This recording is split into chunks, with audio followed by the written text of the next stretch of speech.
You're listening to Delayed Replay, the podcast where we recap and review movies that got delayed in that other universe for various reasons, but came out on time in our universe, and therefore come out pretty different for some reason.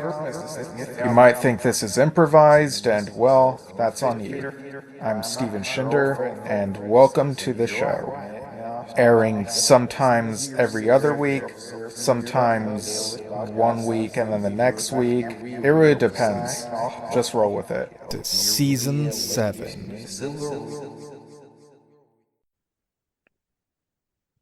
Hello, listeners. Welcome to another episode of Delayed Replay, that podcast where we recap and review movies or sometimes video games, as is the case this time around, that got delayed or canceled in that other universe but came out on time in our universe. I'm your host, Steven Shinder, and joining me to talk about the topic of this episode, which is the 2001 video game Jurassic Park Survival, not to be confused with a newer one. It is Mondo. How's it going? Man, it is going extremely awesome. Thank you so much for having me on to talk about such an awesome video game project. That merges really two of my favorite things, video games and the Jurassic Park franchise. Yeah, and this is an interesting one because apparently this one came like, it got canceled in that other universe, but for us, it came out like a few months after Jurassic Park 3, and this episode is actually coming out on the 25th anniversary of Jurassic Park 3. So if that doesn't make one feel old, I don't know what does. Yeah, no, it's actually funny when you messaged me and told me about this, and I was like, oh man, that's cool. I can't wait to talk about that. It got me thinking. I remember on the Game Boy Advance, I actually had a Jurassic Park 3 game, and I got it. It was the first game I had on my Game Boy Advance. My dad bought me a Game Boy Advance for my birthday, and while I was there, I saw a Jurassic Park 3 game, and I was like, "Oh, I have to have that." And yeah, so it made me think about that, and I remembered that, and I was like, "Oh man, that was 25 years ago." Yeah. Like, sheesh. Yeah, and I remember, I think it was in the late or mid to late 90s, there was a Jurassic Park Game Boy game which my brother got, and I eventually like tried playing it, when I was a little kid, but I would just always die. I was pretty bad at it. No idea what the game was about. But yeah, in light of this being the topic and recent events, we should, pay tribute for a moment to the legendary actor very much tied to the Jurassic franchise, Sam Neill. And, he's been in a few of these movies and very iconic. And I know that our other friends in the Jurassic Boys group chat, like, this hit all of us. Like, it was such a surprise when we heard of his passing because, he was in the clear not too long ago, but then, we got this news of his passing, and yeah, it's quite heavy stuff. What are your thoughts on Sam Neill, Mondo? So Sam Neill, for many of us Jurassic Park fans, was a hero. But he wasn't a hero like Chris Evans or Robert Downey Jr., or Tom Holland are to a lot of people or a lot of younger moviegoers today. He was a hero because he was a kind, well-spoken man, um, who was intelligent, right? And you know, it really touches my heart to see so many people did get so tore up about his passing. Um, and Jurassic Park is Jurassic Park because of dinosaurs, right? But the movie, I don't know. if you could have replaced Sam Neill with anybody, including Harrison Ford, I just don't think you could have done it. And I mean it, and that speaks incredible volumes to him and everything that he did in that film. Yeah, it's interesting when you were mentioning all those different types of heroes. Another one that came to mind for me was Indiana Jones, these very actiony type of heroes. And while Alan Grant does have kind of shades of Indiana Jones, being uh, a researcher and whatnot, he's all into science and whatnot and does get into these adventure situations. It's a bit more of a, I guess, more grounded character. And yeah, while Harrison Ford is an amazing actor, I do feel like Sam Neill kind of brought a different kind of warmth to the character that would have been pretty different if Harrison Ford were that character. Exactly. And, and even when you watched Sam Neill, whether it was through social media or whether it was through interviews, especially, the last several years, I mean, it, he was just a gentle man. He was just a genuine, gentle, loving individual, who possessed a certain level of kindness that I don't think we see enough of in this world. And, a lot of people, yes, we lost Sam Neill, the actor, and, the possibilities of him returning for maybe another Jurassic movie or, you know, seeing him in more on-screen projects. But the world, in my opinion, more importantly, lost Sam Neill, the human, the person, the inspiration for kindness and the inspiration for just joy and happiness and everything. And that is to me what hurts more, if that makes sense. Yeah, exactly. These people, actors get so well known as their most iconic characters. And so, people are human. It's natural to try to tie the character to the real person in such an interchangeable fashion. But as amazing as the characters are, the people who play them, like, they're very real. And so the loss is all the more heavy because, we did lose Sam Neill. We lost him to pneumonia, unfortunately. And yeah, he was 78 years old, but we still thought that we'd have him for, a bit longer. I kind of feel like that's what we were kind of feeling overall. But yeah, but like you said earlier, it is very heartwarming to see that he did have such an impact on a lot of people, and there are all these tributes. There are even people who I saw are watching a couple other movies of his that they hadn't seen outside of Jurassic Park that he was in. So I think that's pretty interesting way to pay tribute to him as well. Yeah, of course. And you know, it's always kind of funny, when an actor like Sam Neill has a role like Jurassic Park, right? And it I would venture to say, I would dare say it's probably his most um well-known role, right?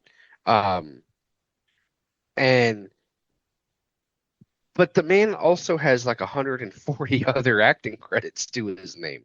Right. Um and I think it's a testament to how much everybody enjoyed him in the one film that the first thought is, oh, I don't want to just remember him as Alan Grant. I want to go see what else he did. I want to explore that and experience some of his other work. Um, and because a lot of times when you know actors die, like that's kind of what the one thing everybody just wants to remember them for. It's what they're most revered uh, uh, role was. But I've seen so many people talk about that, and it kind of in this weird way makes me feel like maybe even I've taken him for granted a little bit, um, up until this point. Yeah, I get what you mean. It also kind of reminds me of when musicians pass, some people don't listen to their music that they made until after they passed, and then they might feel that they took them for granted not listening to their music in their lifetime. So it's a very similar thing there, but I think overall though, there's a lot of love going toward Sam Neill and the memories of him. So really happy for that and really glad that we got to have him in this life. Couldn't have said that better. All right, so getting to back on to the topics here. Interestingly, this game, it was made as part of the, kind of marketing synergy with Jurassic Park 3, which was the first sequel where Alan Grant returned. And it was kind of this weird situation where some of the movie wasn't finished. The people making the game didn't have some of the visuals to look at yet, so they kind of had to do some of their own thing and be like, okay, this game is based on Jurassic Park. And so for this game, they kind of invent a secret third island at the time. We had Isla Nublar, Sorna, and then we get the third one that's in this game. What'd you think of the name that they gave this island in this game? I I thought it was pretty cool. Um, to this day I can't pronounce it. Um, and I'll be honest, I don't know if they ever said Isla Nublar in Jurassic Park. I don't know if I ever be able to pronounce that. I probably pronounced it Isla Nibbler or something sounding like from Futurama. Right. But I thought it was really cool. It was like Isla Baracus or something. It had like a B in there. And it just sounded so much different than the other one. It sounded so foreign, kind of. I mean, they all kind of sound foreign because they're off the coast of Costa Rica. But Right. it just sounded different. It sounded like they were trying to explore and do different things, which that's what I love about, the video game industry back at that point. They were always trying to do something different, especially when it came to stories, when it came to things like that. Um, and I thought it was so cool that, they were working on a Jurassic Park expanded universe, similar to what, Star Wars had at that time. Yeah, with video games, for a while, they kind of felt sort of one note where, you would just play as a character and uh accomplish a goal, get to the top, beat the level, beat the boss or whatever. But over time we saw the evolution of video games and this was no exception. For this game, they introduce us to a new character, David Vaughn, who worked as a security design technician. I think that's what his job title was at the now closed Jurassic Park. And so we sort of pick up with him and how he's feeling about everything and the reputation that Jurassic Park has gotten and stuff. And suddenly he's given this new job to go check out this new assignment to go check out the secret third island, Isla Baracus or whatever it was called. And he gets sent there with the security team. They're supposed to help out these scientists who are like studying the dinosaurs, but also trying to keep things safe. So right off the bat, what'd you think of his whole character introduction? I thought the introduction was really cool. Um, he was kind of this rough and tough looking guy. I mean, being a security, whatever, like it kind of fits that stereotype, right? But I thought it was really interesting to see that, because as we talked about before, with Sam Neill and the whole cast of Jurassic Park up to this point, all we've ever really seen were like scientisty people, right? That Right. that have been put in these situations. But to see sort of a kind of rough and tough, I believe he had military background, or he had some sort of like military, or it might have been like some sort of like formal police training or something. Um, and I don't know, it was so cool to kind of see that.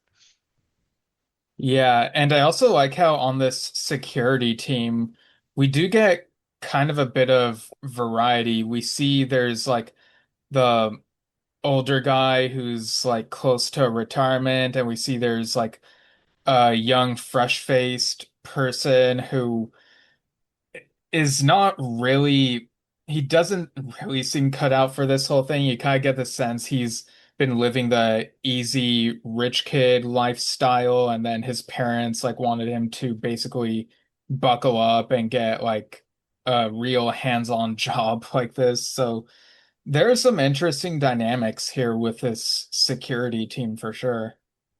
Oh, for sure. Yeah, I want to say, if I remember correctly, the the younger kid's name, his name was Chandler, if I Yeah, remember correctly. Um, yeah, probably ripping off of the popularity of Friends, I'm sure. yeah, probably. And yeah, because that was a popular thing. I mean, it would have been a little obviously he was a kid when it was going on, so like he wasn't named after the character. And if I remember, yeah, and I think the older guy, I think his name was Lane, if I remember correctly. One of the that's what that sounds familiar. So yeah, no, it was really cool. It's actually funny. To kind of give people an idea of visually what Lane looked like. He kind of reminded me of Mike Armentrout from like Breaking Bad. So every time I've seen either Breaking Bad or Better Call Saul, when I see Mike from that show, it kind of makes me think of that security guy, or like Yeah, the older guy. yeah, there is kind of a resemblance there. He's just a little bit taller, but yeah, he definitely looks like Mike. Interesting. Yeah, yeah. It's like they invented that character from Breaking Bad off of that Yeah. guy. No, yeah, it's not like Jonathan Banks didn't already look like that. You know, when they cast him for Breaking Bad, they're like, okay, we need you to look like this character from Jurassic Park Survival 2001. Well, it's funny you say that. Super off topic. Yeah, he's in Airplane. I don't know if you knew that or not, but he has a small role in the movie Airplane, and he does not look like that. Okay, yeah, I watched Airplane back in high school, and that was like a couple years before I watched Breaking Bad. So I haven't seen the movie since, so I wouldn't have clocked that. But yeah, Yeah, now I got to go back and look at that.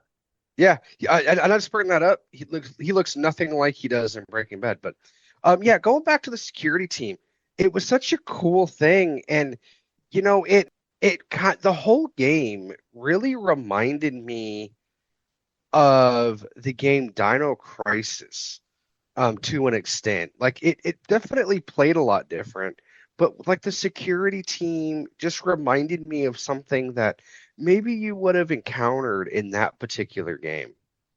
Yeah, I'm not really familiar with that game, but yeah, I wonder if there's a bit of an influence there, like Well, one way or there the other.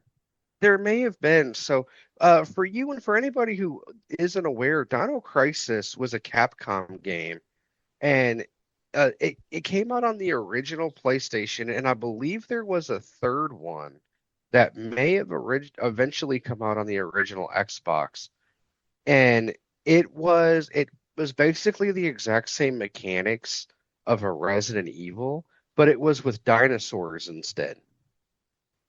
Okay. Yeah, I guess I could kind of picture what that would be like Resident Evil-esque, but with dinosaurs. Yeah. Okay. Yeah. So the security team, they meet up with the scientists and you get these like beginner missions where you have to help keep the dinosaurs contained. They try to escape into this like little base type of thing. And what'd you think of the gameplay here when it came to like trying to round up the dinosaurs? Yeah, I thought the gameplay was actually very clunky. Um, because they gave you like these tools. So, you know, like any game, like you have in this time, you had like your weapon loadout kinda, that you would find throughout the game. But at this particular point, you just had tools to try to catch these things. And it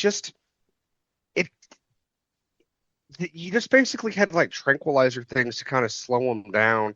And I believe you had some bait to try to get them into these containment containers, like these cage, like I don't want to say cages, but essentially what they were.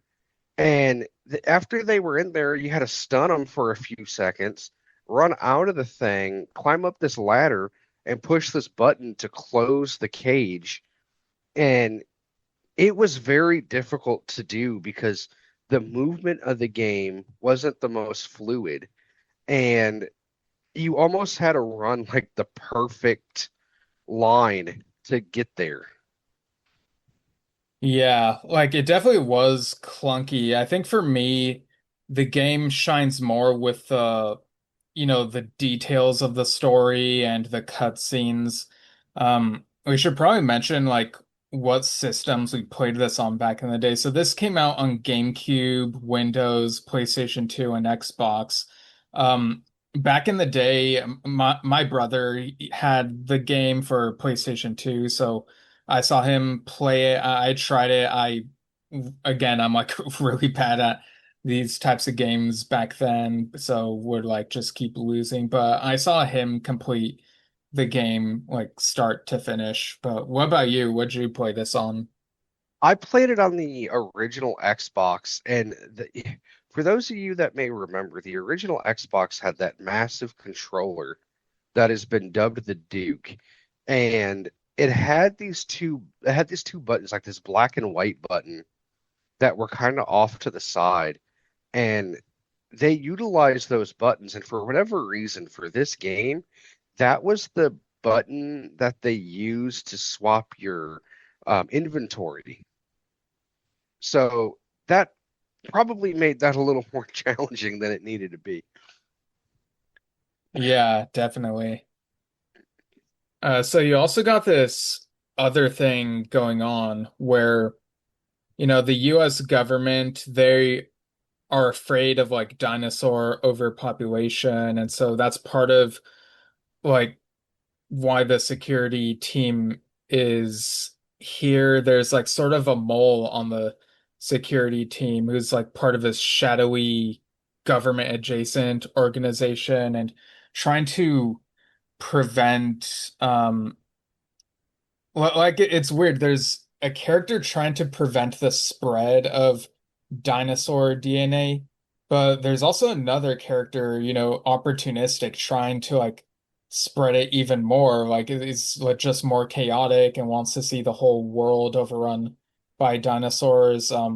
Oddly kind of prescient, given like the direction of the Jurassic World franchise years later. Yeah, and it's funny that you say that because, I know a lot of people have their opinions on newer Jurassic World movies and, but if you really think about it, I mean, that's pretty much where it was gonna go. Um, and but I also wonder, like we've talked about, like for instance, we've talked about the novel, right? Not in this conversation, but I know like Jurassic Park fans bring up the novel, and they talk about the river scene, right? That wound its way up in Rebirth many years later. Um, I, I, I feel like that's the cool thing about video games, right? Is you can take inspiration from other things too, and then put them together. But also, whenever you have stories like this, kind of similar to another franchise that you and I follow, that is known for having a massive expanded universe. Sometimes in some of the newer films, you kind of see them borrow from some of that, right? So, just kind of cool to kind of see. Yeah, and we also see that this island was also in the process of becoming a very touristy thing like the original Jurassic Park. So this was something I was like kind of confused about. Like I wasn't sure if they made these particular food places with that idea in mind or if it was just for the scientists so they have somewhere to eat. But they have a sausage stand and they also have like a discount Wiener Schnitzel looking place, but it's called Dino Schnitzel for the video game. Um, and I get the vibe that they were kind of cutting corners here. Like they probably wanted two food related places, but were running out of time and just made two similar ones and just changed the name of one of them. But yeah, like this is also sort of one of the things that motivates some of the dinosaurs to break out because they really want to eat those sausages and hot dogs and whatnot. And also, apparently, it's like my friend told me it's like National Hot Dog Day today, apparently. So there you go. Oh, what are the odds of that? Yeah, I might What are need to the get odds of one that? after this. Yeah, and you talk about the Dino Schnitzel. I thought it was so funny because this was at a time where you were starting to see, um, a little more branding, like a little more company logos and branding in video games. Around this time, I think most recognizable was in the original Crazy Taxi, where you would drop people off at KFC. I think there was a CD warehouse. And I think there was like an Old Navy or a Gap store or something that you would take people to. So and the Dino Schnitzel sign, I mean, it legitimately looked like it would have been a Wiener Schnitzel. Uh, um, so I almost wonder if they wanted to try to put Wiener Schnitzel in there and they couldn't get the licensing last minute and they changed it, but it looked very similar. The signage did.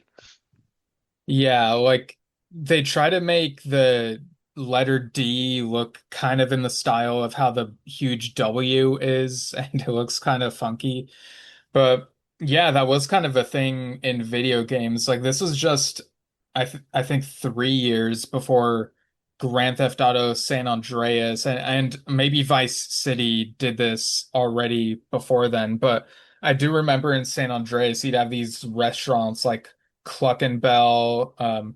There's a pizza place, a burger place, and it was weirdly kind of fun, like being able to bring your character to eat at those different places.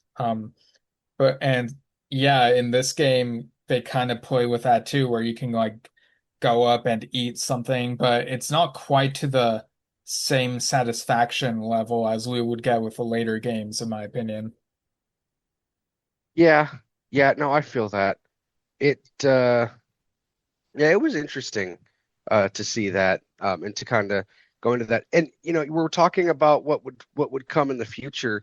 I remember watching Rebirth last summer and the scene at the where they had like that convenience store on like the island, like for the scientists.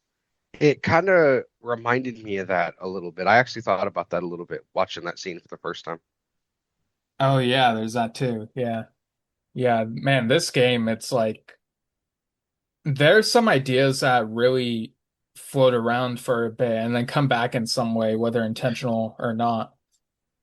Um, but yeah, so we get we also get this other challenge where This is a time in gaming where they're kind of starting to play with weather conditions. This is kind of a primitive iteration of that where we see like monsoon season hit this island, and so that becomes an obstacle for a bit somewhere in the timeline of this game. What'd you think of how all that looked?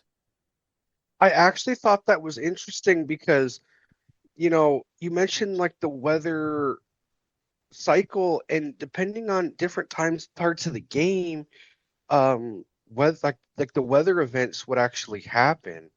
And when those weather events happened, it actually affected part of the gameplay. Like when you were in a big monsoon, if you were going through certain buildings, there may have been like power flickering or the power go out in that building, and you have to use your extremely limited flashlight um, to try to work your way through things. Um, and whenever the monsoon would hit too, like things that were already kind of dark would feel so much darker. And it just gave it like this, I dare say, creepy vibe, like a much creepier vibe. And just I don't know, it was I honestly think that might have been one of the coolest things about this game. Yeah, they do kind of try to give a little bit more of that horror vibe in certain places. I mean, there's that Venus flytrap scene where you get this big Venus flytrap plant that uh like eats up some of the people, like a scientist, a security team member, and that was pretty scary, honestly. And Well, it have what they were able to do in this game. I mean, I know it's like rated T for teen, but even then, it's like, man, that gave me chills. well it did. Especially because we had never really seen anything like that. Like, yeah, we've seen the plant in Mario, the piranha plant. Um, but it was like they brought that to life, but in a more like graphic, primitive way. And it was just, man, it was creepy. It was tough to see as a kid. Yeah. Now, while there are those horror moments, we do still get a little bit of the Jurassic goofiness that we get now and then. So instead of a shaving can type of thing, we get like this mustard bottle that has like some dinosaur DNA hidden in it. So that kind of becomes the MacGuffin of this game. What'd you think of that particular choice? Oh, I thought it was strange. I thought it was very odd. Because but and but again, I mean, let's maybe be honest. I mean, if we were to sit here and not see Jurassic Park and said, "Oh, someone's going to steal some dinosaur DNA in a Barbasol can, shaving cream can," we might say, "Oh, that sounds idiotic. That Yeah. sounds pretty stupid." But to see it, happen in the film, it's like, "Oh, that's actually pretty cool. I like that." So I think it was just like they took a shot. Like you said, MacGuffin. They took a shot. They took a risk. It was weird. Yeah. It was very weird. But at the end of the day, it wasn't the worst thing that they could have done, I guess. Okay. Well, I guess that leads me to my next question, which is, what do you think was, in your opinion, the worst aspect of this game? Like, if you had to pick out something that sort of fell short even just a little bit. The controls. I think the controls, like I mentioned a little while ago with with the opening part, they're just clunky all the way around. Your character jumps weird. And there are a couple of points in the game where jumping is very important. And the shooting mechanics just don't seem very, very good at times. Just all around, it was just kind of the controls were just a really clunky part of the whole experience. Yeah, I agree. If only because blaming it on the controls means I don't have to admit that I'm just like really bad at this game. Yeah, well, it Um, was a difficult game, and the controls are something that a lot of people point to was the Achilles heel of this entire gaming experience because there were points where it just didn't make it fun. right. Now, I think another weakness of the game is that some of these characters kind of blend together, like have similar personalities. And then you get the other end of things where they do try to make David Vaughn a more fleshed out character, but in a way, some of that feels tacked on. Like suddenly, like three-fourths into the game, you find out that he has like a wife back home and he like wants to get back to her. Like she's like a paper salesperson or something, and it's like, was this a note from someone higher up to like try fleshing him out a bit more and they just like threw that in last minute or something? Like, what was going on here? Yeah, I got that a little bit too. Because they did something similar with Chandler too, if I remember correctly. And, he started talking about siblings and certain things like that, didn't really, you were like, okay, that's cool, I guess. Um, and I just think it was, yeah, I mentioned another universe earlier, and I'll just go ahead and say it. So I think this was, for all intents and purposes, their attempt to make like a like a like an EU style story. So like take like the Star Wars formula of using other media to propel the Star Wars story, right? And I think that's maybe where they tried to do that, but I think they tried a little too hard at times. Yeah. Like I feel like it's especially hard. Well, depending on the era, I feel like it'd be a little tougher to do in early video games, but early 2000s they're kind of getting better at this sort of thing. But here it's like, yeah, somewhere in the development of this particular game, they got some notes about certain things like way late. And yeah, it was just a weird thing. Like just throw in this backstory we didn't hear about off the top of the game. Now, as far as last minute things go, we also get an appearance of the Spinosaur, but it looks pretty different from the Jurassic Park 3 depiction because there was a little bit of a lack of synergy with the development of these two things. What'd you think of how the Spinosaurus looked? Uh, so it looked a little different, but see, I think the biggest thing is I think it was maybe just the graphics of the time because the graphics of this game were kind of blocky a little bit, like because it was an earlier PS2 original Xbox game, right? So in GameCube and PC, so it was earlier in that generation's um uh lifespan. So with that, yeah, the Spinosaurus is kind of a rounded model, right? You know, this was very blocky. Like it looked very, I don't know, like Like it had like a huge thin rectangle on its back. yeah, like it looked like it had corners instead of round edges. Yeah.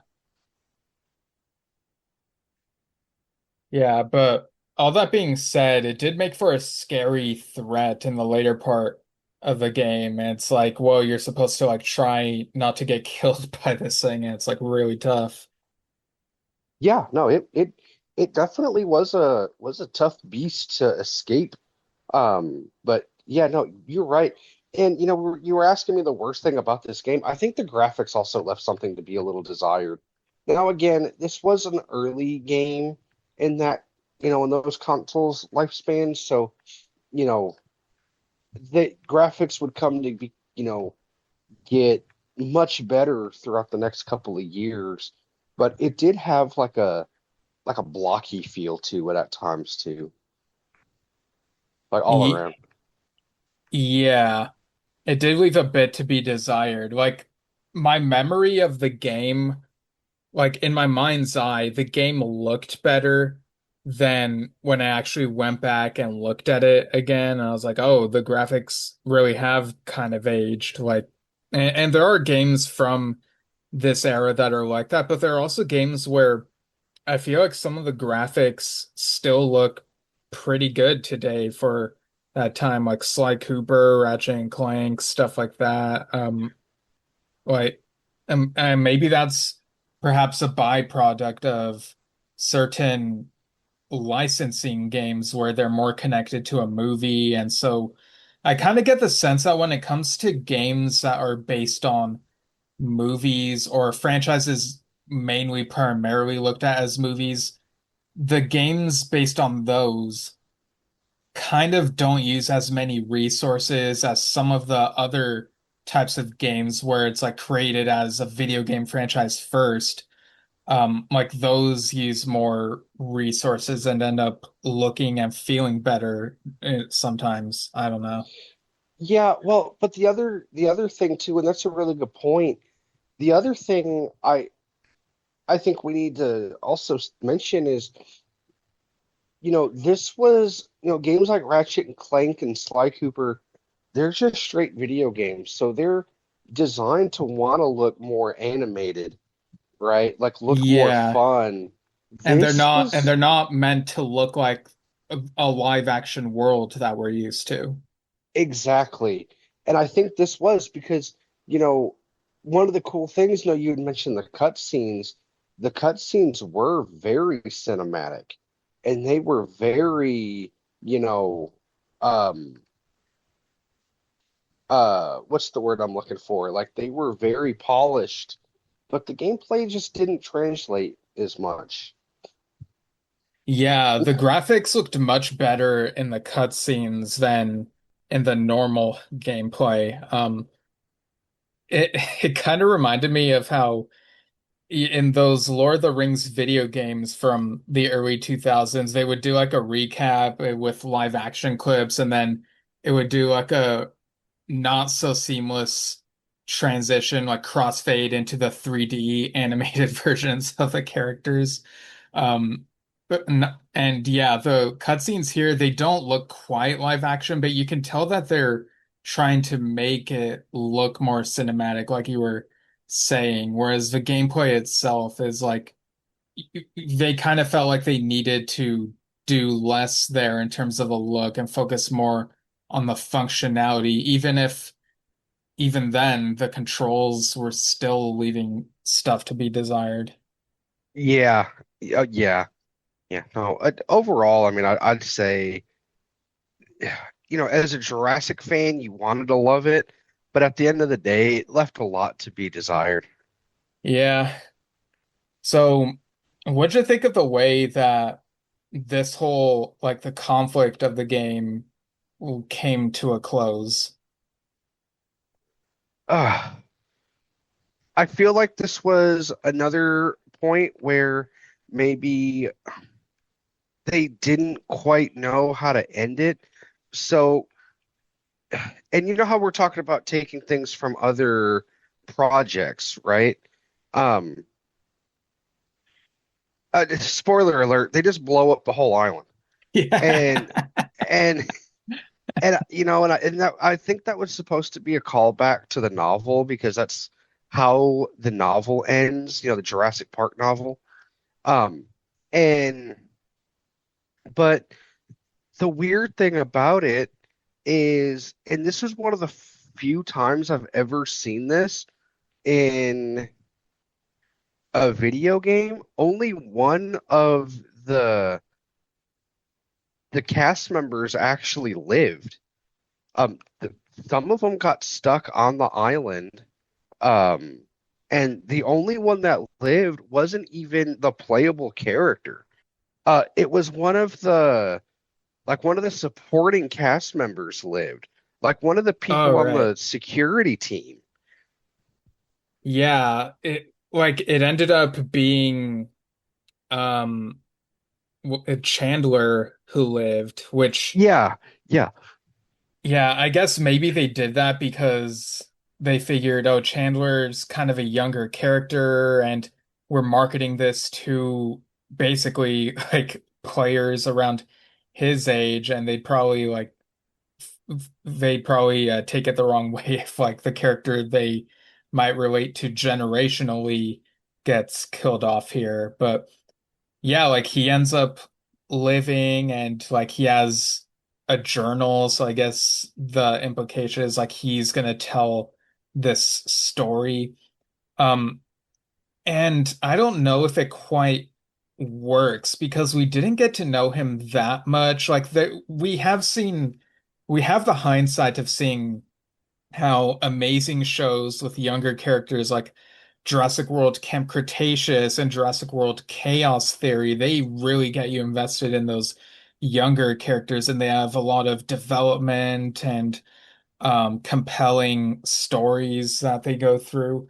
But they didn't give enough story to Chandler here, and so it comes off feeling really hollow, and it also really feels like blowing up the island. Like it is a bold choice, and I know there's that novel connection, but I also couldn't help but wondering if this was sort of mandated just so fans of the franchise will, if there were to be future movies after Jurassic Park 3, so that they would never ask, whoa, where's that secret third island from that one game? And it's like, well, it's blown up. Like, don't worry about it, type of thing.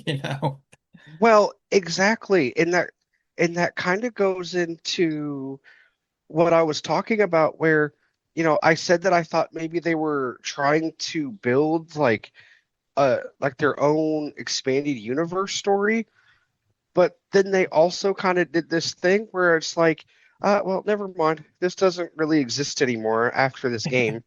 So it really is like its own alternative weird universe of a story. Um, and it just I don't know, it was weird. Um, Speaking of the ending, they blow up. If you did certain things in the game, you could get like a secret ending. So if you found there were like these little collectibles that you could find. Um, and it was actually kind of cool. So they kind of took a page out of the Tomb Raider games. I don't know if you ever played those or not, but they had these secrets in every single level. And if you found all of them, you unlocked this special scene at the end of the credits or like midway through the credits or something. And it was Chandler going to the house that Vaughn and his wife shared, and he's giving his wife, I, it might have been like his badge or something. And you see her fall to her knees and crying, um, you know, because he was, because that part of the game was kind of shoehorned in. And I just felt like that was, I'll be honest, if I spend all this time collecting all these collectibles in this game, that wasn't what I wanted to see. Yeah, like with that type of thing, you would think that a secret ending would be like a really alternate ending where someone else survives instead, or everyone lives, or the island doesn't get blown up. But yeah, it feels like they had their hands tied and didn't really have much else they could do. Yeah, I think they were really trying to drive home like that emotional whatever. I think they were thinking about it now, and I haven't really ever thought about it like this before. I think they were really trying to force and push the emotional part of the game. Yeah. But it's like a really weird note to end the game on. I mean, either way is weird to end it. Like just almost everyone dies, or if the last thing you see is like this crying moment. Like we're so used to the Jurassic movies having that feeling of wonder and amazement by the end, most of the time. So. Yeah, it's kind of a downer of a game in the end. Yeah. And it's really weird. Like, the game was Jurassic Park Survival, and when it's all said and done, nobody survives hardly. Yeah, it's like Jurassic Park survival in parentheses or lack thereof, basically.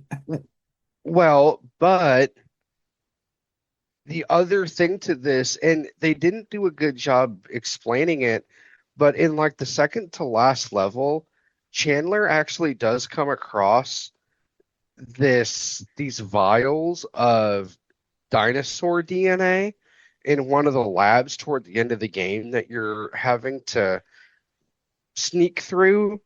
Um, and he actually sticks them in his bag. So I think the game Jurassic Park Survival was more or less that even though they blew up the island, this dino DNA actually survived because of the intervention of man. But again, that could just be me really reaching hard. Um, and you know, something that they didn't do a very good job explaining. Yeah, sometimes that does happen where as fans we notice something that's kind of off and kind of create our own, our own mental fix of what it could be, even if it's not the intention. And sometimes it is fun, but other times you kind of got to be like, you know what? They probably didn't put much thought into it, so it's. But yeah, man, what a strange game. Also, I should mention that the I have played the Jurassic Park Telltale game from the when was it? Like, yeah, from 2011. I played it like 10 years ago, and I actually quite liked that game. It takes place after the first movie and follows Jerry Harding, Sarah Harding's father, and it does have I found it to be somewhat suspenseful with, trying to get the characters to survive and whatnot. And yeah, I thought that was a fun game, even though I might be in the minority. I do see that other people were kind of mixed on it, but maybe I just really liked it because I was able to complete it one way or another. Oh, no, it actually no, it was a really good game. I still own that game somewhere. I don't know where it's at, but I own it somewhere. And it is probably one of my favorite of the Telltale games. And I love the Telltale games. Like they are honestly some of my favorite games. Like I know this is a sidebar, but I saw last month they announced a Wolf Among Us 2, and I mean Wolf Among Us, I think is what it was called. Among Y- Us or something. Yeah, Or yeah. I love The Wolf Among Us. Yeah, okay. That was one of I think their best ones. I know a lot of people rave about the Walking Dead ones, which don't get me wrong, the Walking Dead ones are really cool, especially the earlier ones. But Wolf Among Us was awesome, and I mean it. I think Jurassic Park of the Telltale games is like my second favorite one, behind Wolf Among Us, and then it's Batman, and then it's the Walking Dead series. Yeah, Got that? I definitely need to catch up on my Telltale game play because I have also played the Back to the Future one. I loved that one, so I would put that above Jurassic Park. But yeah, I do remember a while ago I got the Walking Dead ones from Steam. I don't quite remember if I ever got the Batman one, but yeah, I haven't played either of those because it's just been really difficult trying to find time to play games, especially for PC. Like I somehow feel like it feels like even more of a commitment if I try to play a video game on my laptop as opposed to on a console. Yeah, and I know this is a side, like a really big deviation, but that was kind of one of the reasons I tried to get into PC gaming years ago. Um, Whoops, sorry. But I, I just, it just did feel like a much bigger ordeal than when I just sit down here and, um, uh, turn my Xbox on, you know? You know what I think it is? I think it's the controller. With the console controllers, it's just a smaller thing you can hold in your hands. It's easy to manage. Whereas having a whole keyboard and having to like have your hands all over that and keep track of everything, like that feels a little bit more of a challenge for me anyway. For me, the challenge was there's so many different things that need to be maintained on a computer. You have your system updates, you have your drivers, you have drivers for Yeah. the hardware that you're using, whether you're using a controller, a mouse, um, your graphics card has drivers and updates, your processor has graphics and updates, and your graphics card didn't like the update that your processor did. Now everything looks Yeah. funky, and you got to spend half the night walking it back, and it just I It's such a I time eater. Yeah.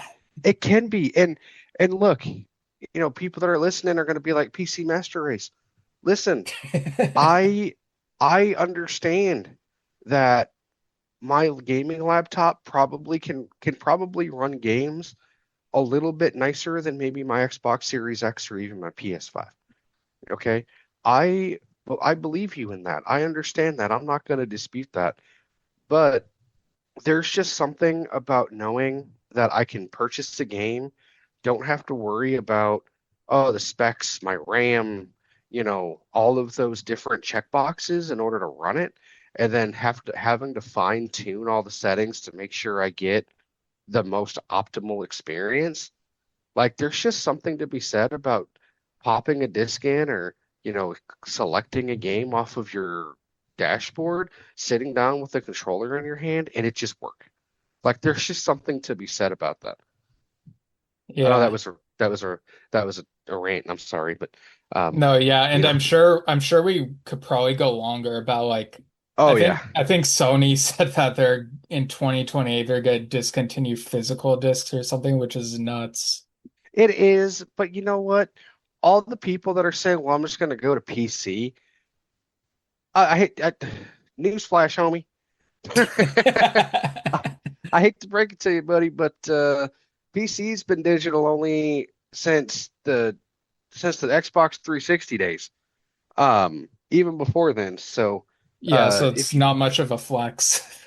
yeah, and then people are like, "Well, I'm just going to buy a PC and I'll just emulate my PS5 games." Okay, so you're going to go and you're going to buy a PC that's going to cost two times more than a PS5 or a PS6 will, and just to play the same games digitally that you would have played digitally before. Like, okay, like I mean, I understand we're all upset about it, but let's let's think before we say stupid things. Right. Yeah. Um yeah, so I guess getting back to this game we talked about, what are your final thoughts, score out of 10, and have measurement for that score for Jurassic Park Survival 2001? So I give this game 5 out of 10 mustard bottles. Um, and I give it that because where I think it was cool to really this was the first time in a while we had seen a Jurassic Park game, but it was really the first time we had ever seen like an expanded story, right? I mean, we've always had like Jurassic Park and Lost World. We've always had games based on the movies or titled after the movies as part of the promotional junket and the promotional tour, but we've never had something that was just supposed to be like its own cool standalone thing. Um, to the point that they invented a third secret island, right? Um, but I think because of that, they did so much to take away from what made Jurassic Park Jurassic Park. You didn't have the iconic Jeeps. You didn't have the iconic Explorers. You didn't have some of the visuals that you would expect to see in a game like this. The dinosaur interactions were clunky. The controls were clunky. Um, and it just felt flat. And we didn't talk about the music. The music just seems second rate when you think about the great music that's come out of the Jurassic franchise. So again, 5 out of 10. Um, you know, I'm glad it exists, but I'm probably never gonna play it again. Yeah, I think I'd also give it 5 out of 10 Dino Schnitzels. And that's a good point about the music. It kind of felt like generic adventure video game music. Like it didn't feel that much like the Jurassic music DNA, which was kind of surprising. And yeah, the game in some ways feels half finished, so they definitely could have done more with it, but yeah, so there wasn't much positive that did survive from it. So yeah, I'd give it 5 out of 10. Probably won't revisit it again. Yeah, But I mean, like I said, it cool idea, but definitely left a lot to be desired. yeah, for sure. All right, so I guess I'll do it for this discussion. Thanks again for joining me for this Mondo. Did you want to plug anything or recommend anything to people? I do not. I'll tell y'all guys, or tell everybody what though. If you don't follow me on social media, follow me, Mondo24 2008. For those of you that don't know, I just recently got engaged, and I'm planning a wedding. And we're gonna start posting some really cool wedding content about the preparation, the planning, things like that. We, as in my fiance and I. So. Um, Keep a lookout for that if you do follow me. We're going to be, uh, so my last name's Derek Hall. And, so I forgot what she said it was. I just had it. I forgot it. She came up with a funny hashtag for it. They're coming down the aisle is what she said. So hashtag, they're coming down the aisle. Man, this is falling apart here at the end. Um, and hashtag Derek Cole wedding. It's going to be a good time. So keep follow for that. And That's pretty much all I got. That's my life right now. Planning a wedding. I've been engaged for 23 days and we've already got three-quarters of a wedding planned. So um, it kind of consumes your life. Yeah, congratulations, man. And Thank you. really looking forward to um, seeing like what I don't know what the photos are like. Like I imagine it's gonna be a fun occasion for sure. But yeah, the way you're talking this up, it's like, wow, this is gonna be an event. I mean, obviously, since you two are getting married. Yeah. Well, and hopefully he doesn't get mad at me saying this. So I actually have two best men. I'm not going to have any groomsmen, but I'm going to have two best men. That was kind of my compromise. And one of my best men is actually going to be one of our Jurassic Bros. So really excited about that. It's going to be awesome. Nice. Yeah, really fun way to break the trend. Why have one best man when you can have two? Um, Exactly. Exactly. I think that even happened in Friends. Like I think Ross was like, I don't want to choose. I want you both to be my best men. The story behind mine is I actually have two really close friends that I consider brothers, and I was actually the best man in both of their weddings. And I sat down and I was like, I don't think it's fair to only give that honor to one of the two of the people that gave me that honor. So I was like, yeah, I think I'm just gonna have to bite the bullet and have two of them. So that was kind of where that came from. But but yeah, no. Thank you Yeah. again for having me. Great conversation as always. Love coming on. And I look forward to the next time already. Yeah, awesome. Thanks again, Mondo. That'll be it for now, and without further delay, have a good day. All right, so in just a moment, my other self will talk about stuff he's been watching, like Stranger Things, Tales from 85, Heartstopper Forever, and a couple other movies.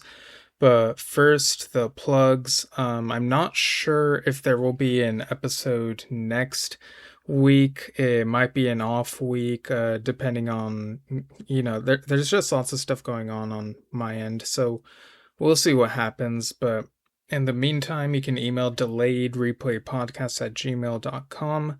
Let us know your thoughts on video games, Telltale games. How about that? That was the thing that was talked about in this episode. And yeah, I think a couple times Mondo also referenced the Jurassic World Rebirth that came out in that other universe. We got to watch that version as well.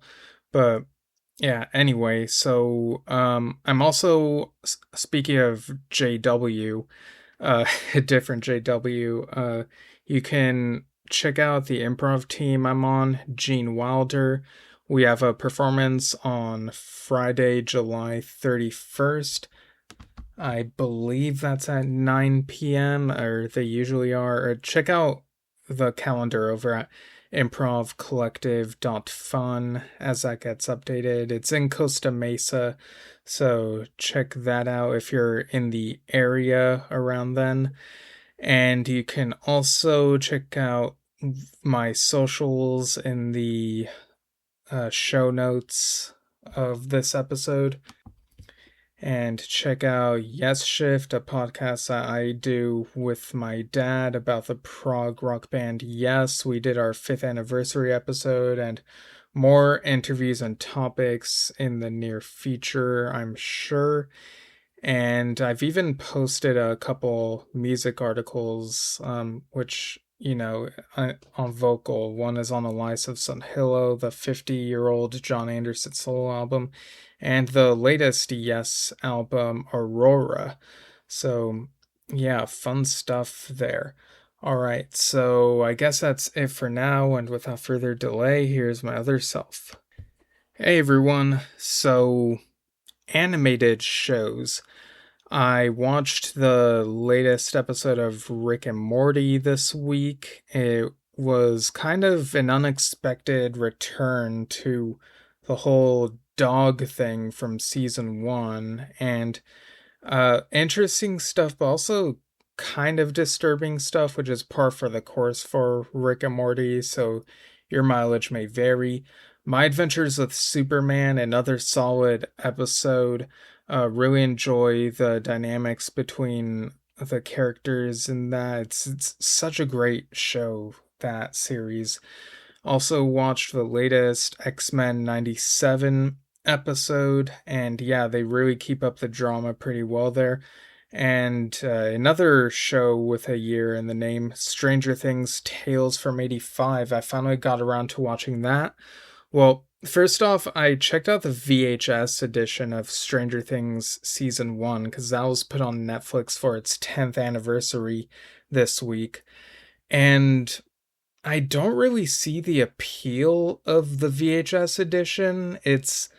You can kind of notice the VHS fuzziness, more so in certain scenes than in other scenes, but it's like once you notice it, it's like, so what? Like, it's not something where I feel like I need to have my eyes glued to the screen, so I don't really know who this is for. I mean, I'm sure there are Stranger Things super fans, but like the VHS edition, not that different, not that much of a different experience, so it's like, what's even the point? But anyway, so Tales from 85, the 3D animated Stranger Things series that takes place between seasons 2 and 3. This kind of feels like a return to form for the series to me. It really does feel better than seasons 3, 4, and 5 to me. And it has, I don't know, it has a charm to it. I don't know if it's because it strips back to before the show became as much of a big blockbuster type of thing, but yeah, I don't know. The characters are fun. There's even new characters who, I mean, I know there's that thing of, well, we didn't see them in the show before, but I mean, people love Star Wars, The Clone Wars, so with Ahsoka, so why not? I accept this as part of the universe, and it's a great well, it's a good show. Um, it's not anything groundbreaking. I don't want to oversell it, but it does have a charm to it, this show, and some good humor. So I would probably rank it below the first two seasons, but definitely above seasons three, four, and five. Overall, I'd give it an 8 out of 10, I think. At most, I would say, it's an enjoyable watch, and I think it's getting a second season. So, yeah, I really enjoyed it. There are definitely some 80s isms, but somehow it doesn't feel like it's up itself so much with the pop culture references like season three felt. This really is the season three that I kind of would have preferred to have gotten in a way. But yeah, there you go for Stranger Things Tales from 85. And also on Netflix, I checked out this show that came out on Will Ferrell's birthday and stars him as a golfer. It's called The Hawk. It is 10 episodes long, half hour each, basically. And at first, I didn't have a great feeling about this show. It definitely has outdated guy humor, but not as much as I thought there would be. And, there is some interesting father son uh, stuff, like, that whole dynamic, and there is a good payoff at the end after all. And his caddy, who's played by Fortune Feimster, makes the show a bit more watchable, but even so, I think I would only give this show a 6.5 out of 10. Some parts are enjoyable, but it definitely could have been worse. And if it doesn't have a second season, it's not the end of the world for me. It kind of feels like it could just function as just one season and done. A hole in one and done, if you will. Ha ha ha. Alright, hopefully you found that funny. I recently finally got around to finishing that show, English Teacher. I'd been holding off the last few episodes because I kind of didn't want it to end. I knew it got canceled after two seasons, and yeah, there are threads left dangling, so really disappointed that it didn't get renewed for another season, but it is what it is. Now, movies that I've watched lately, I finally got around to watching How to Make a Killing, and something about it felt kind of tedious in a way. Mixed feelings about the way it ends, so I would give it a 6 out of 10, I think.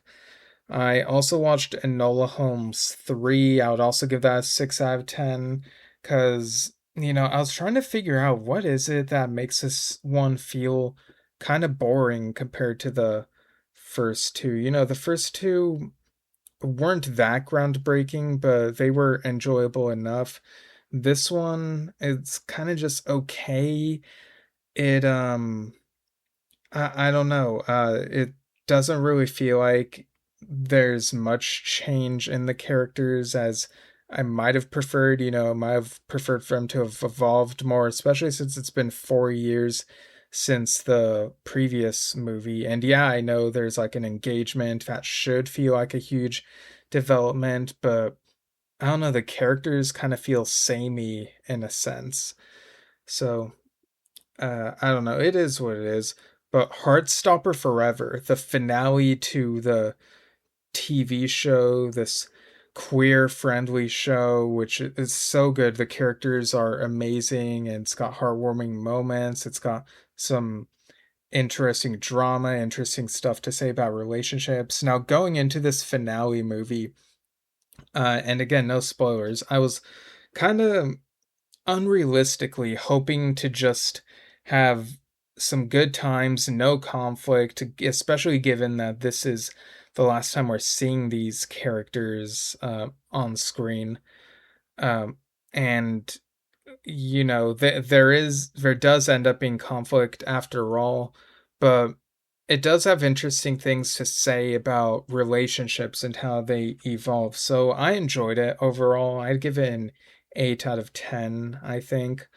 So yeah, I thought it was a worthy finale. I probably would have preferred just more happier slice of life type of stuff, but it's probably the story that needed to be told. And from what I hear, the series did a great job overall, being like the graphic novel or webtoon or whatever it's based on. So yeah, I'll probably get around to reading that at some point. So I really enjoy these characters in this series. And especially with how the climate feels right now, it really is a miracle that we were able to get an ending, like a proper ending for this series. So yeah, I was satisfied overall. And as far as other movies, I have heard that Zach and Mondo watched The Odyssey. They really enjoyed it. Mondo said he was in awe when he walked out. Zach thought it was really well done, although he would advise against watching it in Dolby because of the sound. And as for me, I have trust issues when it comes to Christopher Nolan's sound mixing, especially since Tenet. I was thinking about this. The last time I ever watched a Nolan film in the theater was The Dark Knight Rises, and that was 14 years ago. And watching Oppenheimer from home, I don't really feel like I missed out on the experience. That and the other movies of his I've seen from home since um, Dark Knight Rises. I don't feel like I missed out that much on not seeing them in the theaters, as good to different extents as they could be. A couple of them might have been just fine, but yeah, all that is to say, I don't really have any plans to watch The Odyssey in the theater. I'm sure there are pretty good performances, but it's something that I can wait for. And to be honest, I've kind of been put off of it because of all the discourse I've been seeing, all the huge opinions that people have about the movie, and it's just, I don't know, maybe it shouldn't put me off, but I'm just, I don't know, and it's kind of tough these days on my end to make time to go out to see a movie at a reasonable price. Um, I'm sure I'll see Spider-Man Brand New Day in the theater, though, so uh, yeah, so that's pretty much it for me. That's my update for now.